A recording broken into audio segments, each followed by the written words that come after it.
So, okay, if death comes and it's right time to go to heaven, let's go. I'm ready. Just not today. Let's talk about just how has this affected your faith? You've spoken very positively about your faith, but have you had faith crises in the middle of this?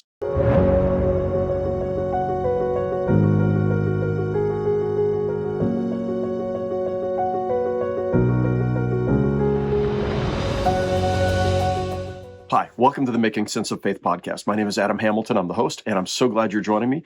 We're not in the studio today. Instead, we're here in my study, where I just had a chance to interview one of our members, one of Church of the Resurrection's members, Matt Stewart. Matt is an Emmy Award-winning anchor person here in the Kansas City News. He's at Fox 4 News in Kansas City. He's married to Chrissy. They have 3 children. They've been members of our church for, I think, 10 or 15 years. And Matt and Chrissy are both battling cancer. And they are 2 remarkable people. I think you're going to find our interview to be inspiring, encouraging, hope-filled.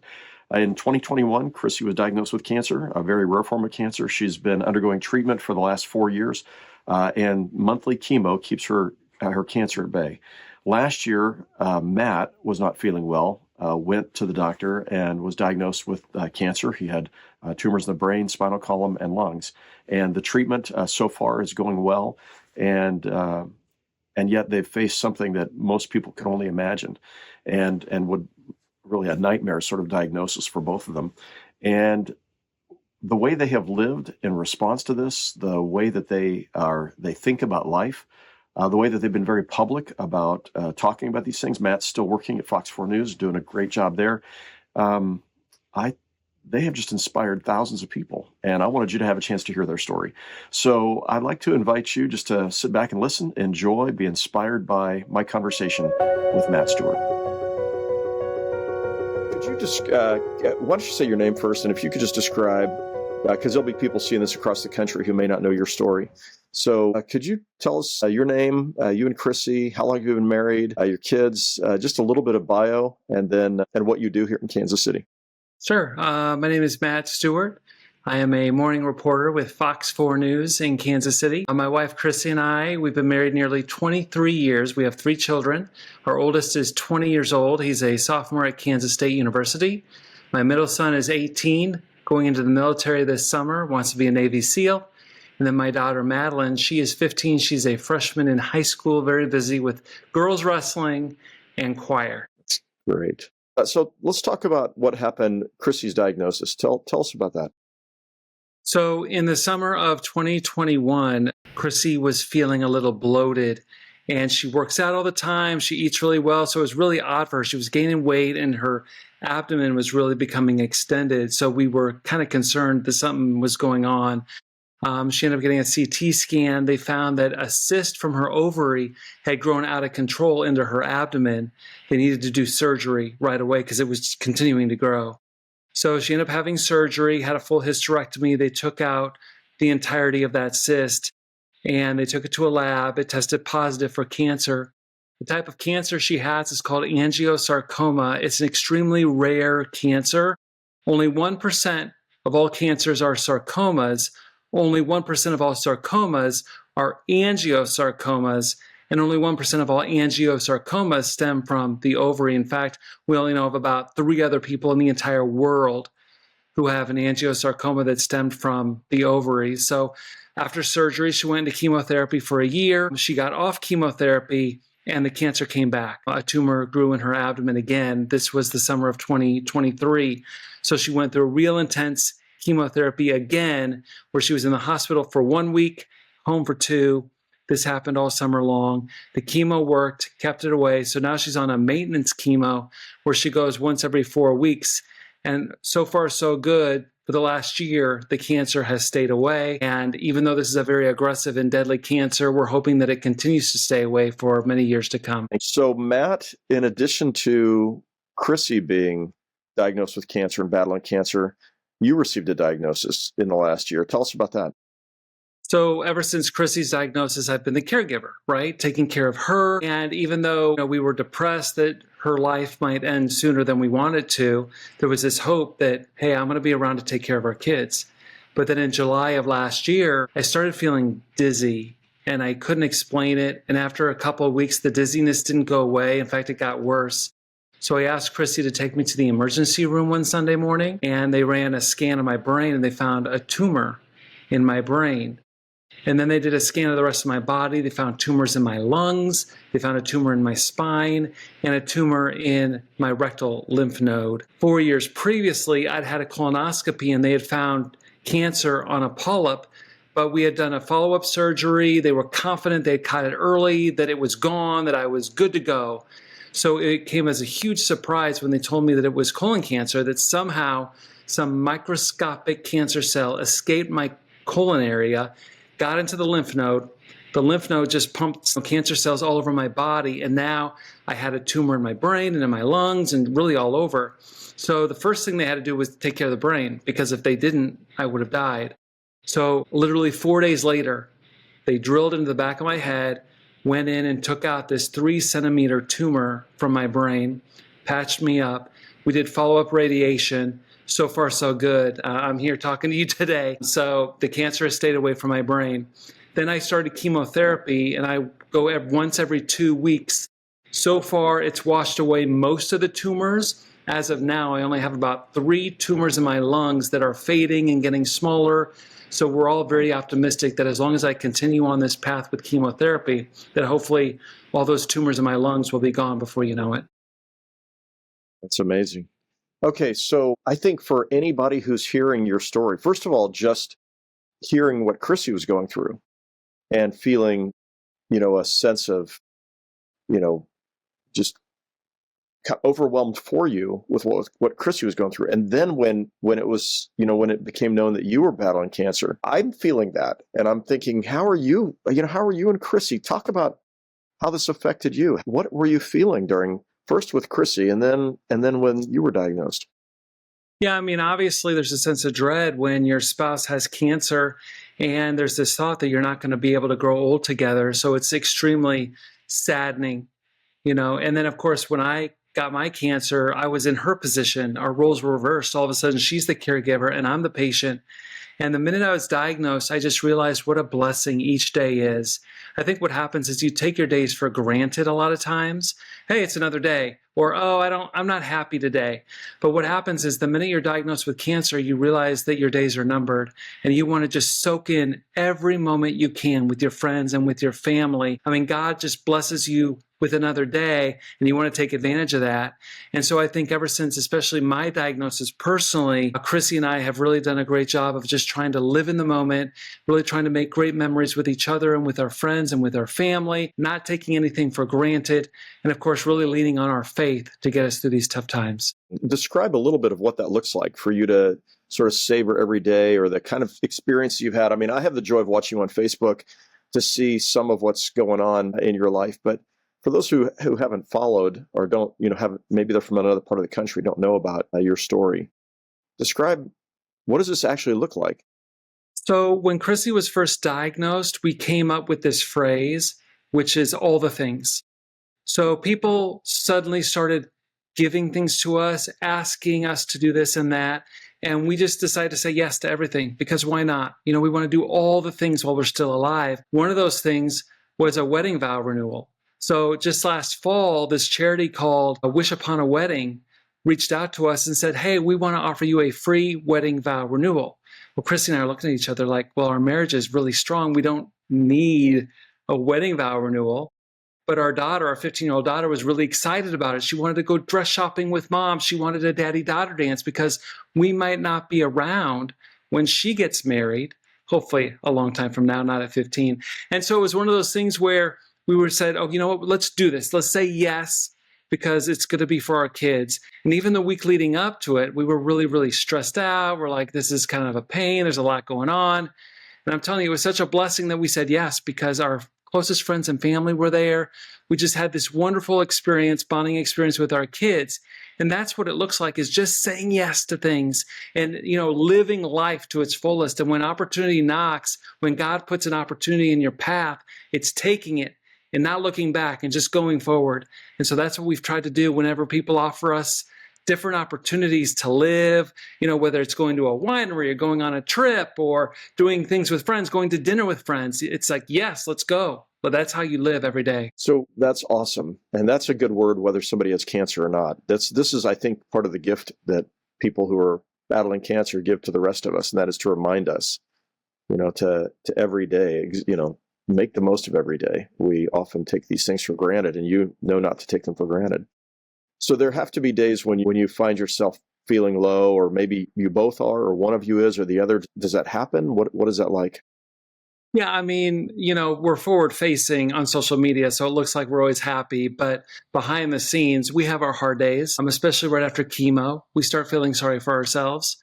But the nice thing is that Chrissy and I are able to lift each other up. So if one's feeling down, the other tries to lift them up. And if we're both feeling down, then, misery loves company. We just pray together and stay together. And we say, you know what, we'll get through it. Let's go to bed early, and tomorrow's another day. So there's hard times, but in those hard times, that's when I start praying. That's when I really lean into God, just knowing that, He has a journey that I need to take. He has a purpose for my life. He's not ready for me to visit Him in heaven yet. I still have things I need to do in this life. And so I try to keep that in mind. And that's really what keeps me optimistic every day, despite my diagnosis. And how about Chrissy? Does she have that same spirit, the same feeling that you just described? Yeah, I think it's the same. I think it's really hard because it's just a personal journey. And all of us can kind of get into that rut of feeling sorry for ourselves and wanting to be sad. And there's nothing wrong with that. I think we all need to be sad sometimes, because I think being sad allows us to enjoy the happy times a little more. But yeah, no, Chrissy has her moments as well. But then I try my best to lift her spirits up. And if I can't lift her spirits up, then we go to bed. It's like, we'll worry about it tomorrow. See what tomorrow brings. Yep. Yeah. How about the kids? I know this has been probably hardest or harder on the kids. Can you say anything about how they've coped with this or how they're doing? It was really a struggle at first for the kids when Chrissy was diagnosed, because obviously they were worried about losing their mom. And then, of course, with my diagnosis, that doubled just how hard it was for them to deal with it. But the fact that Chrissy and I are doing so well right now, that the chemo has been working for both of us, we're both able to work out, we're eating well, we're able to do everything we want to do. We're not sickly in bed all the time. And so I think they see that, and they're able to kind of push the fact that we have cancer out of their minds and really just focus on the present as well. Unfortunately, they've had to grow up a little faster than we'd want them to, but that's not necessarily a bad thing. I think mentally they're just preparing themselves, knowing that mom and dad aren't going to be around as long as they want us to, as around as long as we want to be around. And so it's been really hard on them for sure. We've talked before about the things that people sometimes say, like it must be the will of God or everything happens for a reason or whatever, and the fact that we don't believe that God is in the business of giving people cancer or making people sick, and yet let's talk about just how has this affected your faith. You've spoken very positively about your faith, but have you had faith crises in the middle of this? No, not at all. In fact, this has strengthened my faith in several ways. One, when Chrissy was first diagnosed, it was amazing, the outpouring of prayers and support from the community. And then to see her cancer go away twice just gives you hope that, God has a purpose, a plan for her to live longer than maybe her diagnosis. And then with me, the minute I was diagnosed, I just leaned into God. I prayed even harder. I'm not afraid of death. I know where I'm going and I'm excited for that, but I'm just not ready. So when I pray, I'm like, God, maybe we can just hold off on this whole dying thing for a while and let me do a little more work for you down here on earth. So no, I think more than anything, I've really leaned into God and prayed more to God, asking God to get rid of the cancer, to let me live longer. And if that's not what He wants from me, then okay, it's okay. I know where I'm going and it's going to be okay in the long run, but I'm definitely hopeful to live many, many more years here on earth. That's good.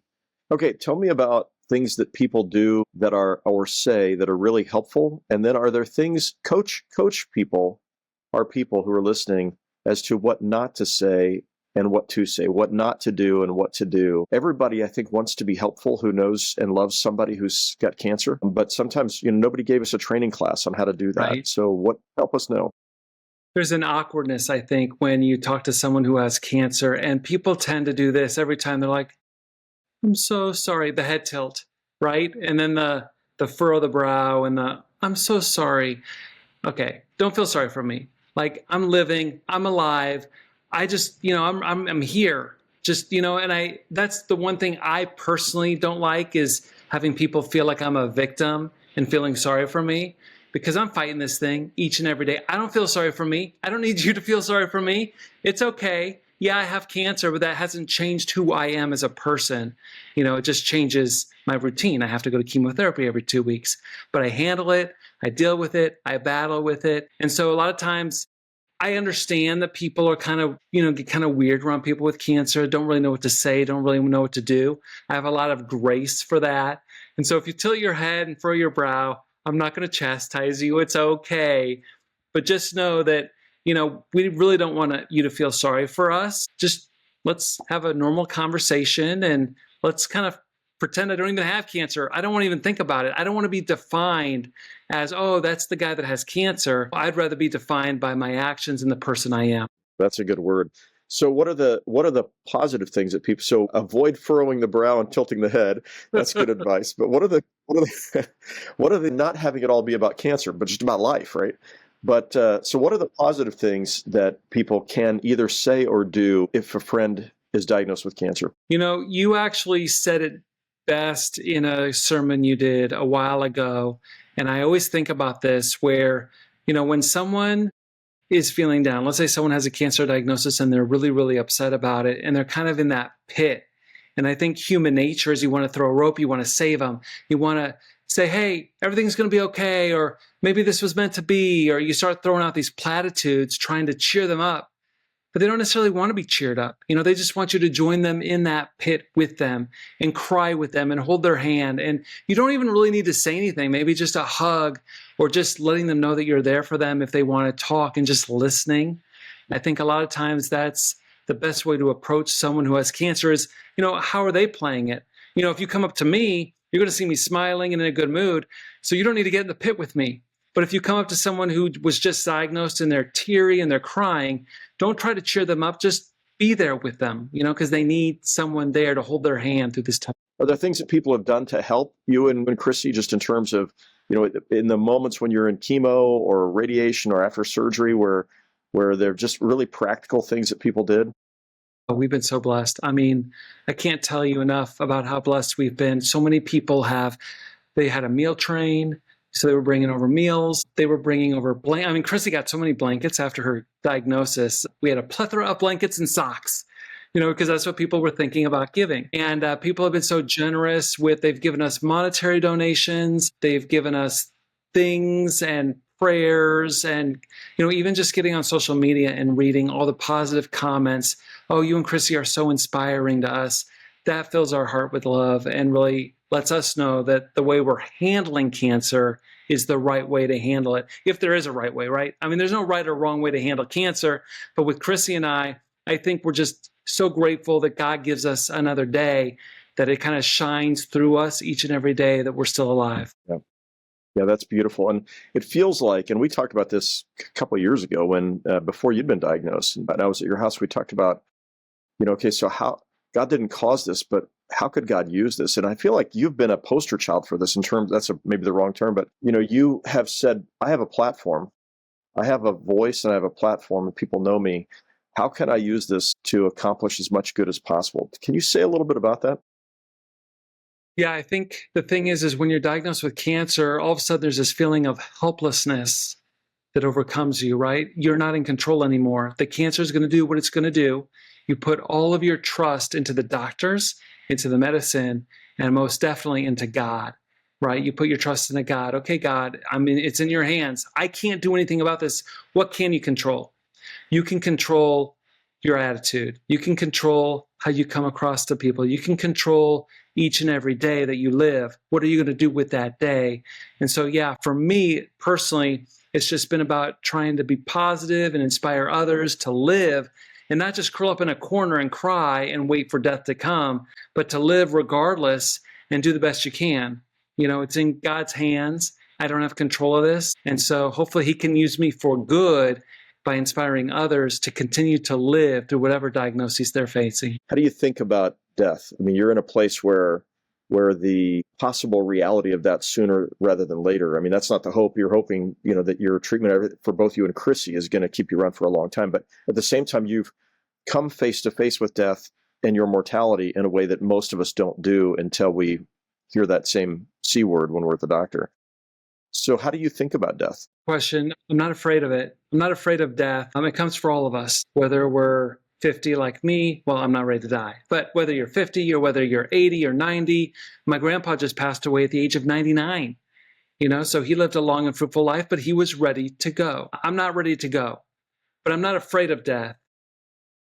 My faith has really filled me with hope and love, just knowing that there's a heaven waiting there for all of us where we're going to go once we die. But again, I'm not ready to die. So I'm really hopeful that God allows me to live for many, many more years. But when the time comes, it's time, and I know that God will be there and there'll be angels and it'll be beautiful and it's going to be a lot better than this world. So, okay, if death comes and it's time to go to heaven, let's go. I'm ready. Just not today. Yep. Yeah, exactly. That's good. That's good. What? So I'm going to hope that's 20, 30, 40 years from now. I hope you have a long, 40. long time. That'd be fine. Yeah. I think 40 sounds good. 90 would be good. Maybe you like your grandpa, 99. Who knows? But yeah, exactly. But when that happens, what do you hope people would say about Matt Stewart? Like my eulogy? You want me to write my eulogy right now? Yeah, I'm just thinking like, here's what I hope I will have done, or here's what I hope people would have said about me. You ever think about that? I mean, I think about that once in a while in my own life. I'm like, okay, here's what I hope they'll say, because I'm going to try to live according to whatever I hope they'll say. I want to actually have been that, Yeah, I mean, honestly, at a very young age, I decided that I wanted my life to have purpose, and that purpose was really improving the lives of other people, whether it be just by getting them to smile or actually actively helping them do something.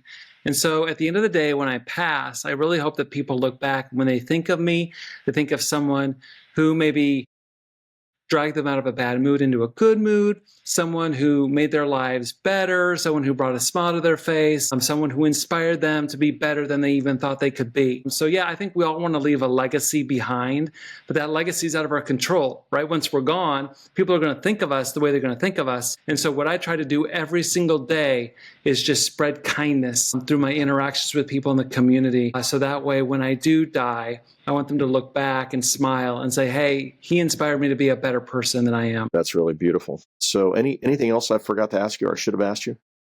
Yeah, I've got a great story for you, actually, Adam. So I first learned about adversity in 93. I went to college at Northwestern in Chicago, and I decided to walk on to the football team. And when I walked on, the coaches didn't know my name. I hadn't been recruited. I didn't know anybody on the team. I just showed up in August and started going through workouts. I was a fifth string free safety, so I was not seeing the field at all. I was barely playing in practice, and it was really hard, especially because our team only won 2 games my freshman year. We were terrible. We were the worst team in the Big Ten. And so I wanted to quit. I was about ready to just quit. I'm done. This is too hard. My dad encouraged me, hey, stick it out through spring ball, and let's see what happens. So spring ball came, and the second string free safety graduated. The third string free safety quit the team. The fourth string free safety was academically ineligible. So all of a sudden, I'm the second string free safety. I'm getting half the reps in spring ball. And I impressed the coaches so much that they said, hey, you're going to be our second string free safety next year. So the next year, I was second string, played in every game, ended up earning a full ride scholarship. Now, we only won 3 games my sophomore year. But then my junior year, we won 10 games and played in the Rose Bowl. My senior year, we won the Big Ten again, played in the Citrus Bowl against Peyton Manning. And so not only did I go from a walk-on who was unrecruited to earning a full ride scholarship and playing in every game, but our team went from the worst team in the Big Ten to winning 2 Big Ten championships. And so after doing that, I learned that hard work, dedication, and self-belief can really lead to a lot of success. And so when I was diagnosed with cancer, my head football coach, Gary Barnett, reached out and he's like, hey, my heart is breaking. And I said, Coach, I'm taking what I learned from my experience playing football at Northwestern for you, and I'm applying it to this. I'm not just going to roll over and quit, right? I'm going to fight just like I did as a walk-on. I'm going to take every day. I believe that I can beat this cancer. I'm going to work hard to beat this cancer, and I'm going to make sure that I'm dedicated every single day to beating this cancer. And so that adversity I faced as a walk-on football player, I've been able to apply today, and hopefully it will lead to me going back to the Rose Bowl, right? Which is living many, many more years. That is awesome. What a great story. I love that. That's fantastic. All right, Matt, I want you to know I'm proud to be one of your pastors. I'm very, very grateful for you and the way you let Christ's light shine through you and your love for Chrissy and her love for you. And I know you guys, your love for your kids. I have prayed for you many, many, many times. I'm one of thousands and thousands of people continuing to pray for you. And I just want to thank you for taking some time to inspire and teach the rest of us on how you face adversity with hope. I like to think that your prayers have a little extra weight, so I really appreciate the prayers. Well, I don't know if they do or not, but I certainly they're earnest, and I bug God about stuff. It's like, okay, I'm going to keep asking this until I see something happen. So I want to pray for you right now, if that's all right. For sure. Thank you. Lord, I thank you so much for Matt and for Chrissy, for their lives, for their faith. Lord, I don't believe that you gave them cancer. I'm grateful for the doctors who are working to fight against it. But I pray, oh Lord, that you would continue to give them strength and that you would force good to come from this, that you would bring beautiful things from this battle with cancer. I pray that you would not only strengthen them, but that you would use all the treatment and your direct touch in their bodies to extend their lives, to allow them to experience decade after decade after decade of joy and life and loving each other and loving you. We thank you for everything, oh Lord. We thank you for today. We have today. We know we have that. We thank you for today. Bless their children, I pray, and all who are hearing this interview. In Jesus' name, amen. Thank you. It's beautiful. Matt, thank you so much. That was really great. That was just thanks perfect. for inviting me. Perfect. Appreciate it. I hope that conversation blessed you as much as it blessed me. It led me to think, okay, how can I seize the day more? How can we live more in the present? How do I make the most of every opportunity? How do I say yes more often? And in so many ways, thinking about life, live knowing. I mean, we're all terminal. None of us knows how long we're going to have. I've done enough funerals for people who died in car accidents or heart attacks and had no idea when they left the house in the morning that they weren't going to make it home that night. And so Matt and Chrissy just remind me, live your life in the moment. Again, look to see how God can use you and savor every opportunity you have. And as we do that, we begin to find what Paul described as the life that really is life. So thanks for joining me today. We've got some really great podcasts coming up in the next few weeks, and I hope you'll tune in again to the Making Sense of Faith podcast. Thanks for tuning in to Making Sense of Faith with Adam Hamilton. Do you know someone wrestling with life's biggest questions? Share this episode with them, because the more people willing to embrace the hard questions, the better. Do you want to go deeper? You can visit makingsenseoffaith.com to find the show notes and additional resources. That's also where you can sign up to get the notes and resources delivered straight to your inbox. If you enjoyed this episode, hit subscribe and leave us a rating in your podcast player. That'll make sure that you get the latest episodes and help others find the podcast. You can also subscribe to our YouTube channel.